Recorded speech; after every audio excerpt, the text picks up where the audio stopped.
Pastebėjote, kaip šiais metais nuo jūsų tolsta žmonės, dingsta žmonės iš jūsų gyvenimo, net ir tie, su kuriais turėjote anksčiau glaudų ryšį, bendraudavot, kalbėdavotės, kažką veikdavot, tolsta ir dingsta netgi tokie, apie kuriuos niekada gyvenime nebūtumėt pagalvoję, kad taip gali nutikti, kad tiesiog gali dingti šitie ryšiai, šitie santykiai.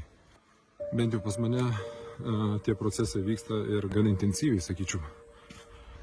Ir tai nėra tiesiog atsitiktinumas. Tai nėra tiesiog šiaip sau. Tačiau sakyti, kad šie metai yra kažkokie siaubingi, kad neša vien tik išsiskyrimus, kažkokias nelaimės, kažkokius praradimus, tai tikrai ne tai. Tai yra susijęs su tuo, kad vienus žmonės šie metai privers augti, vystytis, transformuotis, o kiti žmonės tiesiog liks ten, kur jie yra. Ir tie praradimai vyksta būtent su tuo ir susiję, kad žmonės, kurie auga, vystosi, transformuojasi, jie gali eiti kartu tik su tokiais pačiais žmonėmis, kurie taip pat nori tobulėti, nori vystytis. Todėl tie žmonės vienas kitą palaiko, motyvuoja ir džiaugiasi kiekvieną pergalę.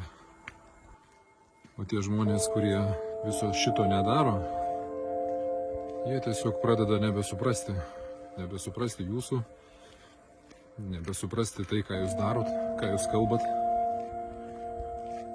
Iš ten atsiranda nepalaikymas, iš ten atsiranda kritika, kur yra dažniausiai susijusi su jų pačių kažkokiais kirminais galvoje. Ir jie tiesiog patys nuo jūsų traukiasi, arba jūs tiesiog suprantat, kad jie yra tikrai jums nepakeliui.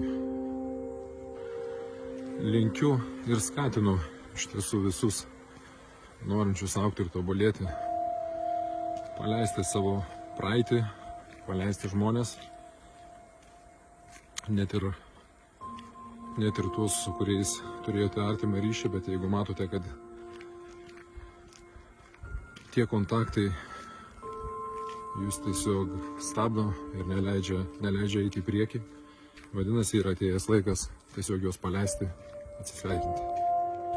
Na ir svarbiausias momentas yra tas, galite būti įsitikinę, kad šiais metais iš jūsų niekas nepašalins tų žmonių, kurie yra jums reikalingi, kurie jums neša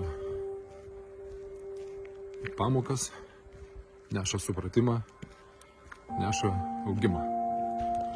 Tad nebijokite, tobulėkite, aukite, ramybės jums.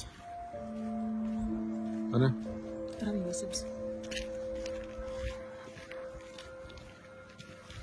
Pasakiau, kaip per mišias bažnyčioje ramybės, bet iš tikrųjų ramybė yra vidinė labai svarbus dalykas tam, kad galėtumėt save realizuoti ir eiti pirmyn.